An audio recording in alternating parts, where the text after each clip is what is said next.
ओम शांति। 2 सितंबर 2023 बाबा के महावाक्य। मीठे बच्चे, अभी तुम्हारी ज्योति जगी है।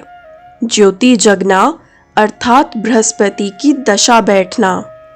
बृहस्पति की दशा बैठने से तुम विश्व के मालिक बन जाते हो।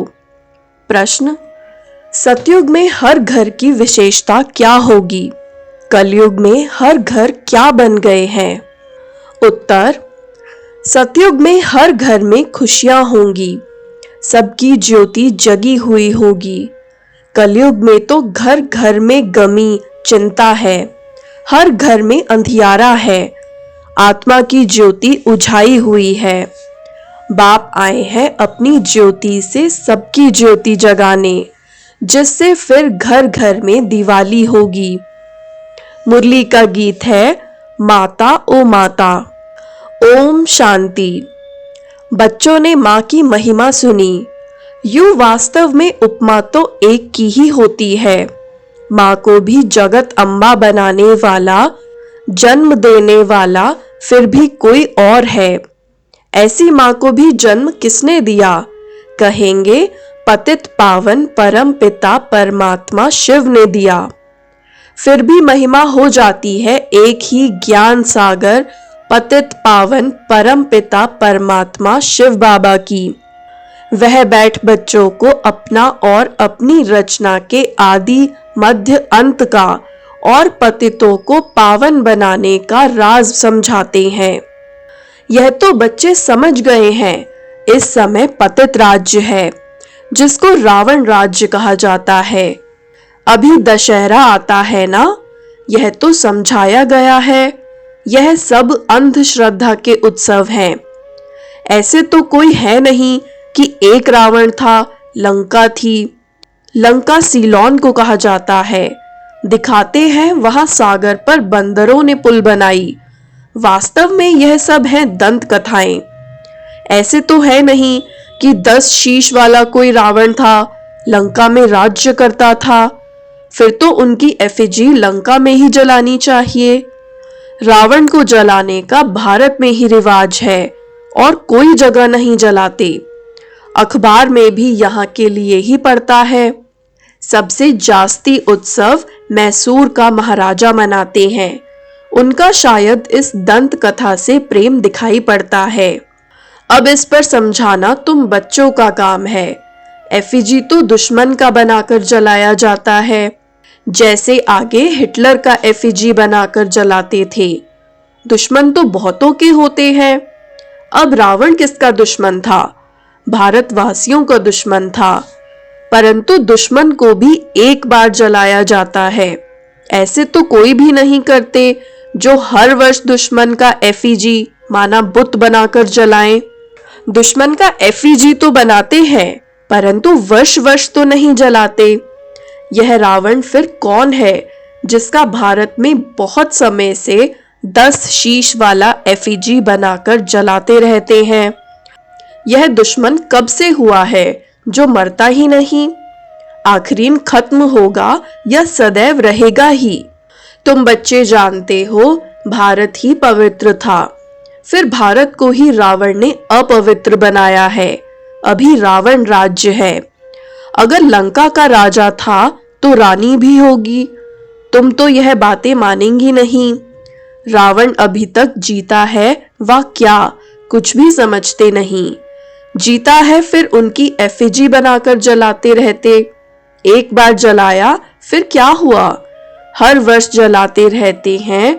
तो तुम बच्चों को समझाना चाहिए। कमेटी में बड़े जो बनते हैं, जैसे मैसूर का महाराजा है, वह बहुत मनाते हैं। फॉरेनर्स को भी देखने के लिए बुलाते हैं। समझेंगे शायद ऐसा हुआ होगा, परंतु ऐसा तो कभी हुआ नहीं है। नाटक बना देते हैं। रावण का भी नाटक बनाते हैं। तो इस रावण की बात पर समझाना है। बड़ी जबरदस्त बात है। अभी तुम रावण राज्य में बैठे हो। पतित दुनिया को ही रावण राज्य कहा जाता है। अभी राम राज्य और रावण राज्य का राज तुमको समझाया गया है। रावण 5 विकारों को कहा जाता है और कोई नहीं है। तुम समझ गए हो, रावण का राज्य अभी भारत में है। भारत में ही दशहरा, दीपमाला आदि मनाते हैं, तो समझाना पड़े। अगर रावण जीता है तो रावण राज्य ठहराना। रावण है पतित बनाने वाला। तुम जानते हो 5 विकार जो कि इस समय सर्वव्यापी हैं, उनको ही रावण कहा जाता है। रावण के चित्र तो आगे दशहरे में निकलते थे, इसमें तिथि तारीख भी डालनी पड़े। इस समय पतित का विनाश और पावन की स्थापना होती है।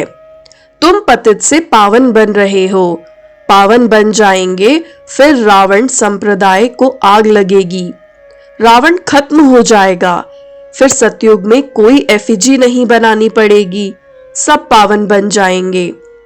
आत्मा में सतो प्रधानता की जब ताकत थी तो जागती ज्योत थी, पतित बनने से वह ज्योत उझा गई है। आत्मा ही पतित बनती है, उड़ने की ताकत नहीं है। 5 विकारों से आत्मा आयरन एज्ड बन गई है, यह जरूर समझाना है। आत्मा को जागृत करने वाला एक बाप है, यह तो सब कहते हैं। ज्योति स्वरूप परम पिता परमात्मा आएगा। अब ज्योति स्वरूप तो तुम आत्मा भी हो, परम पिता परमात्मा भी ज्योति स्वरूप है। तुम्हारी आत्मा की ज्योति बुझ गई है, बाकी जाकर जरा सी रही है। मनुष्य मरते हैं तो रात दिन उनका दीवा जलाते हैं, दीवे की बहुत संभाल करते हैं। घृत खत्म हो जाता है, फिर और डालते हैं।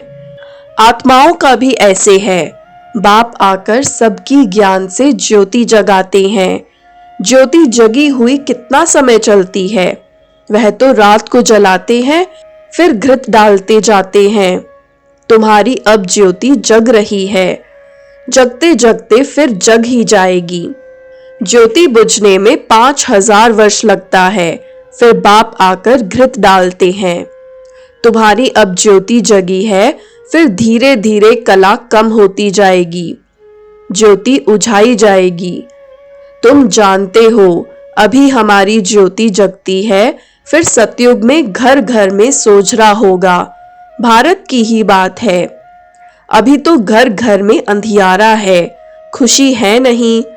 तुम जानते हो सतयुग त्रेता में हम बहुत खुश थे और खुशी मनाते थे। सभी की ज्योति जगी हुई रहती है, फिर थोड़ी थोड़ी कमती होती जाती है। इस समय तो बिल्कुल उझाई हुई है, खाद पड़ी हुई है। बाप आकर फिर ज्ञान का घृत डालते हैं, जिससे तुम फिर जागती ज्योत बन जाते हो।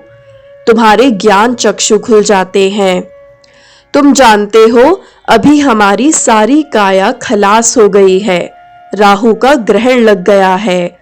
तुमको काला होने में कितना समय लगता है? शुरू से लेकर थोड़ा थोड़ा होते, फिर माया का प्रवेश होने से ही बहुत काले बन जाते हो। अभी तुम्हारे ऊपर राहु की दशा है, सबसे कड़ी है राहु की दशा। अभी फिर बृहस्पति की दशा बैठती है, क्योंकि अभी विश्व का मालिक बनने के लिए तुम वृक्षपति गुरु द्वारा पुरुषार्थ कर रहे हो। वह है अविनाशी गुरु। किसका? अविनाशी आत्माओं का। वह मनुष्य लोग आत्माओं का गुरु नहीं बनते हैं, वह मनुष्य का गुरु बनते हैं। अभी बाप तुम्हारी आत्माओं का गुरु आकर बने हैं। वृक्षपति परम पिता परमात्मा है। तुम समझते हो अब हमारे ऊपर बृहस्पति की दशा है। स्वर्ग के मालिक तो बनेंगे, अविनाशी सुख रहता है, परंतु उसके लिए पुरुषार्थ अब करना है कि हम सुखधाम के महाराजा महारानी बने। पुरुषार्थ तो हर एक का अपना चलता है। यह है रुद्र शिव की पाठशाला, वह है ज्ञान सागर। तुम उनकी पाठशाला में पढ़ रहे हो। भगवानुवाच, मैं तुमको राजयोग सिखलाता हूँ। अविनाशी आत्माओं का अविनाशी बाप मैं हूँ। एक है जिस्मानी बाप, एक है रूहानी बाप। दोनों कॉन्ट्रास्ट भी बताना है। रूहानी बाप कब मिलते हैं? जिसको भक्ति मार्ग में सभी रूहें याद करती हैं। जिस्मानी बाप तो है विनाशी, आत्माएं तो विनाशी नहीं होती हैं। तुम जानते हो हमारा जो लौकिक बाप है वह तो जन्म बाई जन्म हम बदलते आए। बाप बगैर तो बच्चे का जन्म हो नहीं सकता। तुम बच्चों को अब विशाल बुद्धि मिली है।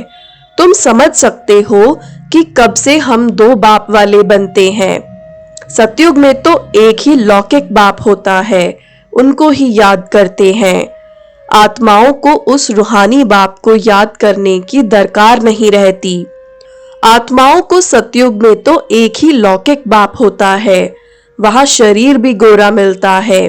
प्रारब्ध भोगते हैं ना, इसीलिए वहां बाप को याद नहीं करते। तो तुमको यह समझाना है, भक्ति मार्ग में एक है विनाशी लौकिक बाप, वह तो हर जन्म में दूसरा मिलता है। तुम आत्मा तो अविनाशी हो, अविनाशी बाप को याद करती हो। कहते भी हैं परम पिता परम धाम में रहने वाले पिता। लौकिक पिता को कभी परम पिता नहीं कहेंगे। यह दो बाप का राज समझाना बहुत जरूरी है। रावण का राज भी समझाना है। रावण राज्य अर्थात पतित राज्य अभी है, इसीलिए पतित पावन बाप को बुला रहे हैं। वह अविनाशी बाप है। दो बाप जरूर सिद्ध करने हैं। आत्माओं का भी बाप है, इसीलिए पारलौकिक परम पिता परमात्मा को याद करते हैं। हर जन्म में लौकिक बाप और मिलता है, फिर भी उस रूहानी बाप को जरूर याद करते हैं। वह कभी बदलता नहीं। बाप भी कहते हैं बरोबर तुम मुझे याद करते थे, हे परम पिता परमात्मा। कब तक तुमको याद करना है, फिर बाप कब मिलता है, यह तुम अभी जान गए हो। जब भक्ति का अंत होता है तब भक्तों को फल देने बाप आते हैं। बाप ने समझाया है, सभी भक्तों को मुक्ति जीवन मुक्ति देता हूँ। तुम जानते हो सतयुग में एक ही धर्म होता है, उनको वननेस कहेंगे। कहते हैं सभी मिलकर एक हो जाएं, परंतु सभी धर्म तो एक हो नहीं सकते। जब एक राज्य हो जाता है तो पवित्रता सुख शांति रहती है। भारत में राम राज्य था जरूर, अभी यह रावण राज्य है, इसीलिए रावण को जलाते रहते हैं। तो दो बाप का राज समझाने से झट समझ जाएंगे। अविनाशी बाप तो जरूर है, नई दुनिया रचने वाला बाप ही है। नई दुनिया में बरोबर देवी देवताएं ही थे, फिर वही दुनिया नई से पुरानी होती है। नई दुनिया में कितने जन्म लेते, पुरानी दुनिया में कितने जन्म लेते, यह तुम जानते हो। ऐसे भी नहीं कि 84 जन्मों के आधा होने चाहिए। 42 जन्म पुरानी दुनिया में, 42 जन्म नई दुनिया में नहीं। भारतवासियों की आयु पहले 100 वर्ष 125 वर्ष थी, अभी तो 40-50 वर्ष भी मुश्किल चलती है, तो आधा आधा हो न सके। 84 जन्मों का हिसाब तो चाहिए ना। बाप कहते हैं तुम्हारा 84 जन्म का चक्र अब पूरा हुआ, तुम नहीं जानते हो, हम समझाते हैं। 84 जन्मों का राज सिवाय परम पिता परमात्मा के और कोई न समझा सके। तुम बाप से सुनकर खुश होते हो और फिर नई दुनिया के लिए पुरुषार्थ करते हो। अब यह बच्चों को सिद्ध कर बताना है कि हम अभी बेहद के पारलौकिक बाप से बेहद का वर्षा ले रहे हैं। वह बाप आते ही तब है जब स्वर्ग की स्थापना करते हैं। उनको कहा ही जाता है हेवनली गॉड फादर। जब नए घर की स्थापना होती है तब पुराने घर को तोड़ा जाता है। लिखा हुआ भी है स्थापना फिर विनाश। स्थापना जब पूरी हो जाएगी तब विनाश होगा। स्थापना करने वाला है परम पिता परमात्मा इस ब्रह्मा द्वारा। यह भी बाबा ने समझाया है, सूक्ष्म वतनवासी को तो प्रजापिता नहीं कहेंगे, वहां प्रजा होती नहीं, तो जरूर प्रजापिता ब्रह्मा यहाँ होगा। वही फिर अव्यक्त संपूर्ण बनेगा। वह तो है अव्यक्त, जरूर व्यक्त भी चाहिए जो फिर अव्यक्त होना है। दोनों अभी दिखाई पड़ते हैं। प्रजापिता ब्रह्मा यहाँ भी है, सूक्ष्म वतन में भी है। प्रजापिता तो यहाँ चाहिए, जरूर प्रजापिता ब्रह्मा के बच्चे भी यहाँ ही हैं। प्रदर्शनी में दो बाप का राज समझाना है। कायदा तो है एक एक को अलग अलग समझाया जाता है। अब वहां किसको कैसे समझाएंगे? समझाने के लिए तो एकांत चाहिए। वहां तो बहुत हंगामा होता है। यहाँ तो तुमको 1-1.5 घंटा लग जाता है समझाने में। वहां इतनी भीड़ में तो समझाना बड़ा मुश्किल हो जाएगा। अनेक प्रकार के धर्म वाले हैं, कोई क्या कहेंगे, कोई क्या। चुप कर तो बैठेंगे नहीं। तुम सुनाएंगे, एक लौकिक जिस्मानी बाप है, दूसरा पारलौकिक रूहानी बाप है, वह है परम पिता परमात्मा। अब ब्रह्मा द्वारा स्थापना कर रहे हैं स्वर्ग की। नर्क का विनाश भी सामने खड़ा है। महाभारी लड़ाई है ना। बरोबर यह राजयोग भी है। राजाई प्राप्त करने की गीता पाठशाला है। भगवानुवाच सभी को दो बाप हैं। श्री कृष्ण को सभी आत्माओं का बाप नहीं कहेंगे।